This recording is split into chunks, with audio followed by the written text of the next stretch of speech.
In this video, I want to discuss the 3 keys to having a great slice approach. The reason having a great slice approach is so important is because when you get that low ball, what are you going to do? Are you going to try to get up there and just hit a topspin ball? Well, you're not going to have time. If you don't have a great slice approach, where you're going to be a victim of the passing shot, which will come up next. So make sure you stay tuned to this video to learn what are my 3 keys to having a great slice approach.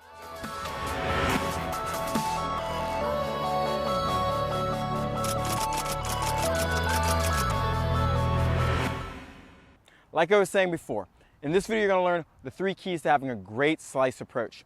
And why is that important again? Well, if you can't hit a great slice approach and you're coming to the net, usually the ball's going to set up, giving your opponent another opportunity to pass you. By having a great slice approach, you can keep the ball low and also buy yourself time to get in great position to cover the net. Now let's get to the lesson about what are the 3 things that you need to have a great slice approach. The first thing is preparation. The very first thing we want to do is, as we see that the ball is going to be low and slow, is we want to go into our preparation mode. One of the biggest mistakes I see players making when they go into preparation mode for the slice backhand is they actually leave their elbow very low. So when they prepare, they just turn. So at this angle, what you're going to see is the racket going down, okay? What we want to do is make sure that when we prepare, we're going to pull our elbow up a little bit. So when we go towards the ball, we can pull forward. The biggest thing about the slice approach is that really we're hitting through the ball with a little bit of underspin. The ball's going to have good bite and have the underspin to make sure the ball stays low. The second key to having a great slice approach is making sure as we approach, we're going to be sideways and you have the correct footwork for the contact. Now, when I talk about having the correct footwork, is cross behind footwork, meaning that as I hit through, you're going to see that I'm going to cross behind to keep my shoulders sideways. So important that as we're going through the contact, we're crossing behind.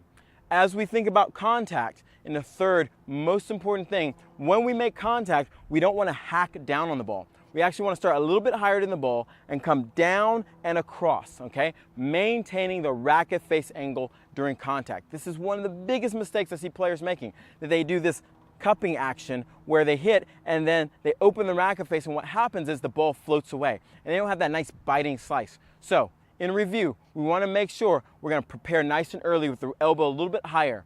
Next, as we get to the ball, we prepare our step to do a cross behind to make sure that we keep our body and my shoulders sideways so we can get that ball to go down the line.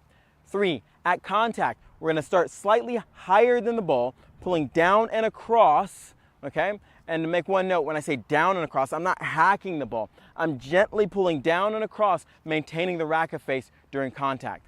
If you can do all 3 of these, you're going to see a dramatic difference in how much bite and how low your slice stays. Now, after this, quick bonus is making sure that after we finish, boom, we get ready for that volley. Now, in this bonus, where do we want to slice most of the time? I recommend usually slicing down the line, unless you know your opponent has a weaker backhand. The reason I say slicing down the line is it's going to put yourself in the best position to cover the next ball.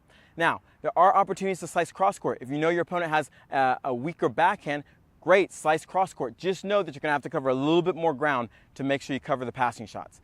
Hope you enjoyed this video. If you did, make sure you leave me a like or any questions or comments you might have below. And make sure you subscribe to my channel here, Total Tennis Domination, so you can get more free great videos right here. So go out, practice this, and play tough.